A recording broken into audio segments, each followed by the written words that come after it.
جی ناظرین، آج ہمارے پاکستان میں بے روزگاری، لاقانونیت اور عدم استحکام کی وجہ سے روزانہ لاکھوں پاکستانی روزگار کی تلاش میں بیرون ملک منتقل ہو رہے ہیں۔ آئیے آج ہم اس بارے میں بات کرتے ہیں ہمارے سینئر صحافی یاسین لق صاحب سے۔ جی یاسین لق صاحب، سالانہ لاکھوں پاکستانی دوسرے ملک امیگریشن حاصل کرنے کے لیے جا رہے ہیں، آپ کا اس بارے میں کیا خیال ہے؟ جی بہت شکریہ آپ کا، آپ نے اس ٹاپک پر بولنے کا موقع دیا۔ پاکستان میں گزشتہ 10 سالوں کے دوران 1 کروڑ سے زیادہ پاکستانیوں نے امیگریشن حاصل کی، جس میں زیادہ تر تناسب پڑھے لکھے، تعلیم یافتہ اور بلکہ اعلیٰ تعلیم یافتہ ڈگری ہولڈر نوجوان شامل ہیں، جو پاکستان میں مناسب روزگار نہ ملنے کی وجہ سے بیرون ملک روانہ ہوئے۔ امیگریشن میں آپ اسلام آباد جائیں، امیگریشن آفس کے سامنے روزانہ آپ کو ہزاروں کینڈیڈیٹس وہاں جمع ہوئے نظر آتے ہیں، جو کہ صبح سے شام تک اپنی باری کا انتظار کرتے ہیں۔ اس سلسلے میں جب ان سے رائے لی جاتی ہے تو وہ پاکستان میں حکومتوں کی وجہ سے آئے روز منفی ڈسیزن، نوجوانوں کے بارے میں روزگار کے فراہمی کے حوالے سے کوئی مناسب پالیسی نہ ہونے، انڈسٹریز کا مسلسل بند ہونا اور معاشی استحکام نہ ہونے کی وجہ سے پاکستان میں روزگار کا حصول کا جو تناسب ہے، جو کہ حکومتی پالیسیوں سے نالام، حکومت کی منفی پالیسیوں، ناقص پالیسیوں کی بدولت انڈسٹریز کا آئے روز بند ہونا، معیشت کا پہیہ ٹوٹلی جو جام ہو چکا ہے، اس کی وجہ سے روزگار کے وسائل جو ہیں وہ بالکل نوجوانوں کو نہیں مل رہے۔ رہی صحیح کسر جو گورنمنٹ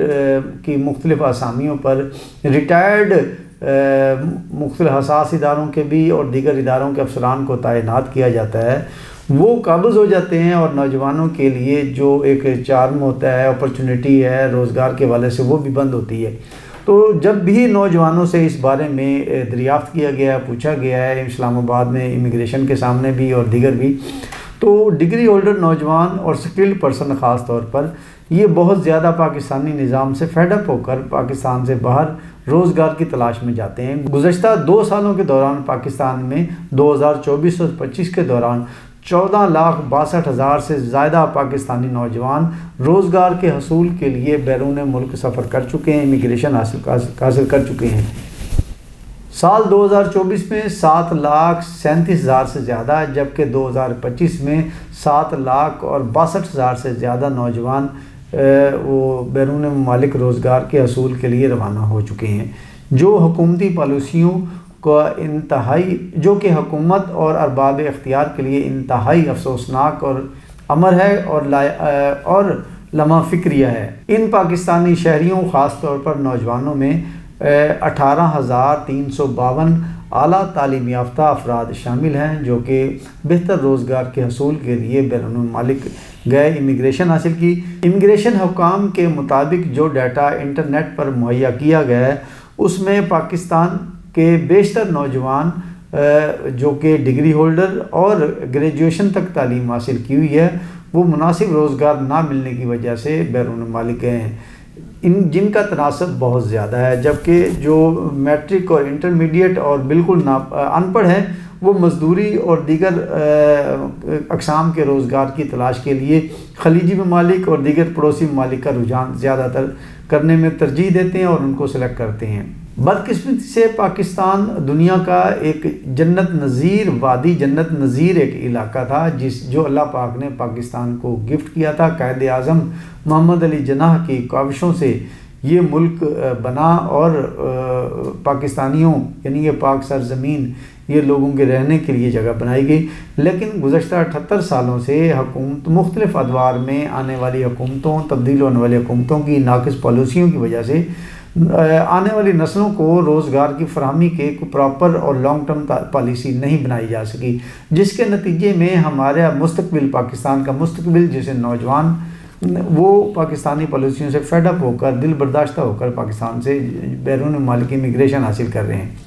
اور اس سے بھی زیادہ افسوسناک صورتحال ہے، بیرون ممالک امیگریشن حاصل کرنے والوں میں صرف بے روزگار ہی نہیں، وہ سرمایہ دار بھی شامل ہیں جو پاکستان میں انڈسٹریز کا بند ہونے کی وجہ سے آئے روز ٹیکسوں کا نواز، ٹیکسز میں اضافہ، مہنگی بجلی، مہنگی ان پٹس، اور حکومتی بعض اداروں کے اوچھے ہتھکنڈوں بلیک میلنگ کی وجہ سے تنگ آ کر انڈسٹریز بند کی اور بیرون ممالک جا کے سرمایہ کاری کر رہے ہیں۔ خاص طور پر ہمارے پاکستان میں ایگریکلچر سیکٹر جو کہ تمام انڈسٹریز کا ان پٹ ہے، اس کے حوالے سے ایگریکلچر کا فروغ نہ ہونا، ایگریکلچر میں مسلسل 10 سالوں سے زیادہ عرصے میں کاشتکاروں کو نقصان ہونا فصلوں میں، اور بیشتر فصلیں کاشتکاروں نے بجائی کرنا چھوڑ دیں، خاص طور پر جسے ہم چاندی کی فصل قرار دیتے ہیں، کپاس کی فصل، جو کہ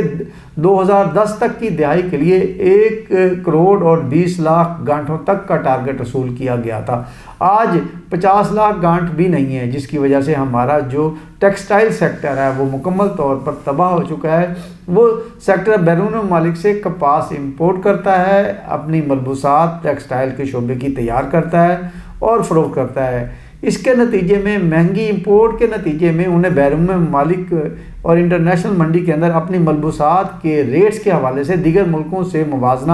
نہیں کر سکتے، مقابلہ نہیں کر سکتے، اور ان کے جو آرڈرز ہیں ان کو باہر سے نہیں ملتے، وہ مقابلہ نہ کرنے کی وجہ سے، کیونکہ پاکستانی مصنوعات ریٹ زیادہ ہونے کی وجہ سے مہنگی ہوتی ہیں۔ جبکہ ہمارے کالجز اور یونیورسٹی میں متعدد سبجیکٹ کے اندر اعلیٰ تعلیم حاصل کرنے والے طلباء و طالبات جیسے ہی اپنی تعلیمی اداروں سے فارغ ہوتے ہیں تو مارکیٹ میں ان کے لیے مناسب جاب نہیں ہوتی۔ ہمارے تعلیمی اداروں میں جو سلیبس پڑھایا جا رہا ہے وہ آؤٹ آف مارکیٹ ہے، ایسے سبجیکٹ میں نہیں تعلیم دی جا رہی، اولڈ سلیبس ہے، اولڈ میتھڈ آف ٹیچنگ ہے، جو مارکیٹ کی ضرورت ہے وہ مارکیٹ سے میچ نہیں کر پاتے، جس کی وجہ سے وہ باہر جا رہے ہیں۔ جی، یہ پاکستانی کس شعبے میں ملازمت کے لیے بیرون ملک جا کر کام کر رہے ہیں؟ جی بالکل، آپ نے بہت اچھا سوال کیا۔ 2005 میں 7,62,000 سے زائد پاکستانی جو ہیں وہ پاکستان چھوڑ کر روزگار کی تلاش میں گئے، جس میں انٹرنیٹ پر دیے گئے امیگریشن حکام کی جانب سے دیے گئے اعداد و شمار کے مطابق، جس میں پاکستان امیگریشن حکام کے طرف سے انٹرنیٹ پر دی گئے اعداد و شمار کے مطابق 5,659 سے زائد اکاؤنٹس کے شعبے میں افراد بیرون ممالک گئے، جبکہ 10,593 باورچی، 3,795 ڈاکٹر اور 5,949 سے زائد انجینئر انہوں نے بیرون ممالک امیگریشن حاصل کی، جبکہ دوسری جانب 2025 میں ہماری 1,640 سے زیادہ نرسز نے بیرون ممالک امیگریشن حاصل کی، جبکہ 1,725 سے زائد افراد اساتذہ کی تعلیم و تدریس کے حوالے سے بیرون ممالک امیگریشن حاصل کی۔ 1,63,700 سے کچھ زائد افراد نے ڈرائیور اور ٹرانسپورٹیشن کے شعبے میں امیگریشن حاصل کرنے کے لیے مختلف ممالک کی طرف رجوع کیا۔ 6,475 سے زائد افراد نے الیکٹریشین اور دیگر ٹیکنیشین شعبوں کے حوالے سے بیرون ممالک امیگریشن حاصل کرنے میں کامیاب رہے۔ اسی طرح سال 2025 میں 4,65,000 مزدور، 5,700 سے زائد مستری، 12,700 سے زیادہ ٹیکنیشین، 11,777 مینیجنگ کے شعبے میں MBA جنہوں نے کیا ہوا تھا یا BBA کے شعبے میں تعلیم حاصل کی تھی۔ اسی طرح 2,300 سے زائد جو پلمبرز ہیں وہ بیرون ممالک امیگریشن حاصل کر کے جا چکے ہیں۔ 2,027 ویٹرز مختلف ہوٹلز اور ہوٹلنگ کے شعبے میں خدمات سر انجام دینے کے لیے بیرون ممالک جا چکے ہیں۔ اسی 2025 کی جاری کردہ رپورٹ کے مطابق 6,557 سے زائد ہنرمند افراد پاکستان سے باہر روزگار کمانے حاصل کرنے کے لیے امیگریشن حاصل کر چکے ہیں۔ 4,66,000 سے زائد پاکستانی جو غیر ہنرمند ہیں محنت مزدوری کے حوالے سے دیگر ملکوں میں امیگریشن حاصل کر چکے ہیں، دیگر ملکوں میں جا چکے ہیں، خاص طور پر خلیجی ممالک میں۔ جی، تو کن ممالک میں زیادہ تر پاکستانی امیگریشن حاصل کرنے کے لیے جا رہے ہیں؟ جی بالکل، آپ نے صحیح فرمایا، زیادہ تر پاکستانی ہمارے خلیجی ممالک جس میں یونائٹڈ عرب امریٹس، سعودی عرب، ہمارے دیگر اسلامی برادر ممالک میں قطر، ایران، عراق اور دیگر اسلامی برادر ممالک میں پاکستانی سفر کے لیے گئے، انہوں نے وہاں روزگار کے حوالے سے اپلائی کیا اور وہاں پہ جا کے روزگار حاصل کر رہے ہیں۔ ان کی تفصیلات کچھ اس طرح سے ہیں۔ عرب ممالک میں 52,625 سے زائد پاکستانیوں نے امیگریشن حاصل کی۔ UAE میں یونائٹڈ عرب ایمریٹس یعنی کہ دبئی کے جو خلیجی ممالک ہیں ان میں 68,000 سے زائد پاکستانیوں نے امیگریشن حاصل کی، جبکہ قطر میں 37,000 سے زائد پاکستانی امیگریشن حاصل کر چکے ہیں۔ بحرین میں 6,590 پاکستانی امیگریشن حاصل کر چکے ہیں۔ 39 افراد جنوبی کوریا، 1,005 پاکستانی امریکہ کے لیے روانہ ہوئے، 4,335 برطانیہ میں امیگریشن حاصل کر چکے ہیں، 984 جرمنی میں، جبکہ 813 اٹلی میں امیگریشن حاصل کر کے روزگار کی تلاش کے لیے منتقل ہو چکی ہیں۔ اسی طرح 2,230 پاکستانی چائنا میں ملازمت کے حصول کے لیے جا چکے ہیں، جبکہ جاپان میں 2,210، جبکہ رومانیہ میں 1100 سے زائد پاکستانی امیگریشن حاصل کر چکے ہیں۔ سعودی عرب، متحدہ عرب امارات، برطانیہ، امریکہ، کینیڈا، اٹلی اور آسٹریلیا سمیت دیگر قریبی ہمارے ممالک جو ہیں ان میں سب سے زیادہ تعداد پاکستانیوں کی وہ روزگار کے حصول کے لیے گئی۔ بیشتر جو ہمارے یورپ کے ممالک ہیں وہاں پر نوجوان تعلیم کے حصول کی آڑ میں روزگار کی تلاش میں جاتے ہیں، جس میں مارننگ ٹائم میں وہ تعلیم حاصل کرتے ہیں اور ایوننگ ٹائم میں اپنی پارٹ ٹائم مزدوری کر کے گزر بسر کرتے ہیں۔ تعلیم حاصل کرنے کے بعد بیشتر نوجوانوں کو وہاں پہ اچھی ریپیوٹ کے مطابق نیشنلٹی مل جاتی ہے اور وہ اپنا وہاں پہ سیٹل ہو جاتے ہیں، جبکہ کینیڈا میں زیادہ تر جو بزنس مین طبقہ ہے، سرمایہ دار طبقہ ہے، وہ کینیڈا کی طرف رجحان رکھتا ہے، کینیڈا میں جا کے اپنی انڈسٹری لگاتے ہیں، کینیڈا میں امیگریشن حاصل کر لیتے ہیں۔ جبکہ دوسری جانب پراپرٹی کے حوالے سے جو ہمارے سرمایہ دار ہیں وہ عرب ممالک میں پراپرٹی کے شعبے میں انویسٹمنٹ کرنا زیادہ پسند کر رہے ہیں۔ گزشتہ 10 سالوں میں ہمارے 300 سے زائد state and architecture and developer کے شعبے میں جو سرمایہ دار ہیں وہ ہمارے خلیجی ممالک میں سرمایہ کاری کر چکے ہیں اور وہاں پر اپنا سرمایہ منتقل کر چکے ہیں، جو کہ پاکستانی معیشت کو نقصان پہنچانے یا جھٹکا لگنے میں اہم کردار ادا کیا ہے۔ جی سر، تو خلیجی ممالک میں زیادہ تر پاکستانی کیوں جاتے ہیں اور وہاں پر جا کر کیا کرتے ہیں؟ جی بالکل، آپ نے درست سوال کیا۔ ہمارے یورپ کے جتنے ممالک ہیں وہ آسانی سے پاکستانیوں کو ویزا نہیں دیتے، خاص طور پر جابز کے حوالے سے،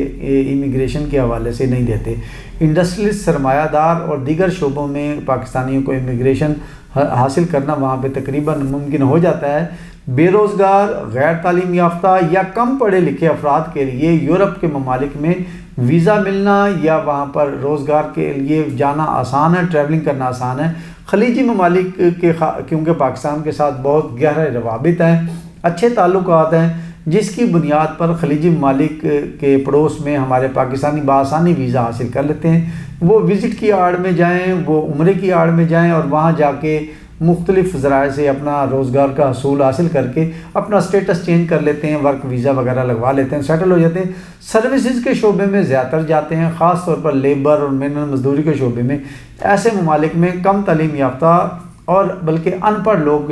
وہ سفر کرنا ان کے لیے آسان ہو جاتا ہے، روزگار بھی مل جاتا ہے اور ان کو وہاں پر زیادہ تر پاکستانی پہلے سے ہی موجود ہوتے ہیں، جن کو زبان کے حوالے سے بھی ایک دوسرے کو قائل اور گائیڈ کرنا آسان ہو جاتا ہے اور ان کو مل جاتے ہیں۔ اس تمام تر امیگریشن کی بنیادی وجہ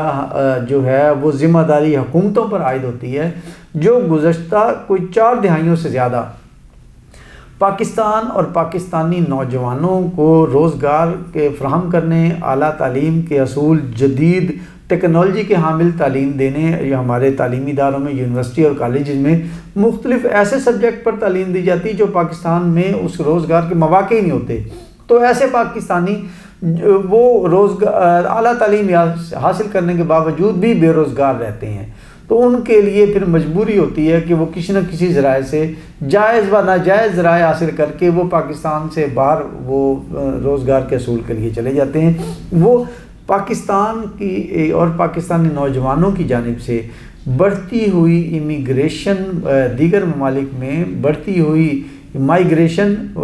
پاکستان سے سوئچ کرنا وہ انتہائی خطرناک ہوتا جا رہا ہے، اس حد تک کہ اگر یہ ریشو اسی طرح چلتی رہی تو شاید آنے والی 2 دہائیوں کے بعد پاکستان میں ڈاکٹرز، انجینئرز اور ہنرمند افراد ناپائید ہو جائیں گے، پاکستان کو باہر سے امپورٹ نہ کرنا پڑ جائے، خدشہ یہ ظاہر کیا جا رہا ہے۔ تو لہٰذا ہماری پاکستانی حکام سے درخواست ہے، اپیل ہے کہ وہ اپنی پالیسیوں پر نظر ثانی کریں۔ سب سے پہلے زراعت کا جو ہے اس انڈسٹری کو فروغ دیں۔ ہمارے زراعت میں جو سیڈ کی ڈیولپمنٹ ہے، فرٹیلائزر کے حوالے سے ریسرچ ہے، وہ بالکل بھی نہیں ہو رہی، نہ ہونے کے مترادف ہے۔ ہم امپورٹر ہیں، دیگر خلیجی ممالک کی طرح ہم بھی امپورٹر بنتے جا رہے ہیں۔ ان کو چاہیے کہ زراعت کے فروغ کے لیے ہنگامی بنیادوں پر پاکستان میں جو موسمی تبدیلیوں کی وجہ سے ان حالات کو بہتر بنانے کے لیے درختوں کے لگانے کے حوالے سے وہ ایک مہم جوئی شروع کرنی چاہیے، جس پر پورا فوکس ہونا چاہیے۔ اس کے بعد پھر انڈسٹری کے لیے جو انڈسٹری کی ان پٹس ہیں ان کو سستا کیا جائے، خاص طور پر بجلی گیس کی جو شعبے ہیں ان کو سستی بجلی سستی گیس فراہم کی جائے۔ ان پٹس میں پھر کاٹن آ جاتی ہے، اس کو کاٹن کو سستی کاٹن دیں گے تو سستا برانڈ سستی پروڈکٹ نکلیں گی، جو بیرون ممالک دیگر ممالک کے پروڈکٹ کے ساتھ کمپٹیشن کر کے ہم اپنا پروڈکٹ وہاں پر بیچ سکتے ہیں۔ زرعی اجناس پاکستان کی حکومتوں کی ناقص خارجہ پالیسی کی وجہ سے بیرون ممالک میں ہماری زرعی اجناس دیگر پڑوسی ممالک کے سٹیمپ لگ کے فروخت کی جاتی ہیں، پاکستانی کی سٹیمپ ہی نہیں ہوتی، وہ ہمارا جو امپورٹرز ہیں اور پاکستانی برانڈ یا پاکستانی نام کی وجہ سے برانڈ بنا ہی نہیں سکے، ہمارے ایکسپورٹر نہیں بنا سکے، وہ اس کے لیے ضروری ہے۔ پاکستان نے 78 سالوں میں پہلی دفعہ خلیجی ملک دبئی میں 2023 کے اندر 22 کے اندر وہاں جا کے ایک پاکستانی مارکیٹ بنائی جس میں پاکستانی مصنوعات فروخت ہوتی تھی، جبکہ چائنا، انڈیا اور ملائیشیا وہ خلیجی ممالک میں چھائے ہوئے ہیں، اس طرح سے چھائے ہوئے ہیں کہ اگر وہ انڈیا اور چائنا ایک دن کے لیے بھی خلیجی ممالک کی سبزی اور اشیاء خورد و نوش کی ایکسپورٹ بند کر دے تو میرا خیال ہے عرب ملکوں میں اس کا بحران پیدا ہو سکتا ہے، جس کی وجہ سے عرب ممالک کی مجبوری ہے بھارت کے ساتھ اچھے تعلقات رکھنا اور ان سے اشیاء خورد و نوش کی چیزوں کی امپورٹ کرنا، وہ مجبوری ہے۔ اگر پاکستان ان منڈیوں کو رخ کر لیتا ہے تو نہ صرف پاکستان کی معاشی حالت بہتر ہوگی بلکہ نوجوانوں کو بہترین روزگار بھی ملے گا، ہماری زراعت بھی بہتر ہوگی، ہماری انڈسٹری بھی بہترین چل سکتی ہے۔ جی یاسین لق صاحب، آپ کا ہمارے پروگرام میں تشریف لانے کا بہت بہت شکریہ۔ جی ناظرین، تو امید کرتے ہیں کہ آپ کو ہماری تحقیقاتی رپورٹس پسند آئی ہوں گی، اور اگر پسند آئی ہوں تو ہمیں کمنٹس میں ضرور بتائیے گا۔ ہمارے چینل کو لائک کریں، سبسکرائب کریں اور دیکھتے رہیے سی نیوز۔ شکریہ جی، بہت شکریہ۔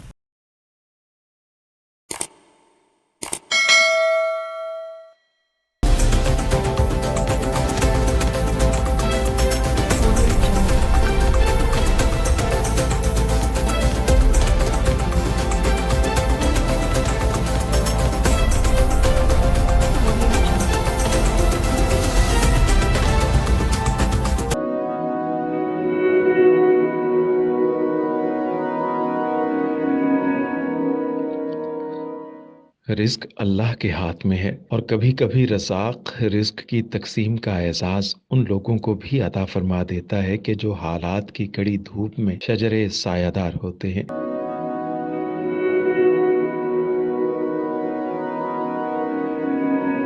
ملتان میں سلطان فاؤنڈیشن کی جانب سے مختلف مقامات پر سینکڑوں افراد کے لیے سلطان دسترخوان سجایا جاتا ہے۔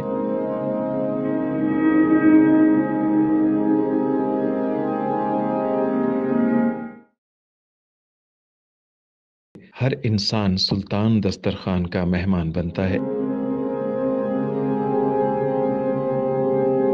بلا شبہ سلطان فاؤنڈیشن انسانیت کا قابل فخر سرمایہ ہے، اور بھلے ہی ایسے ادارے ہوں یا افراد، وہ غربت و افلاس کے سلگتے صحرا میں احساس کی چھتریاں بنتے ہیں۔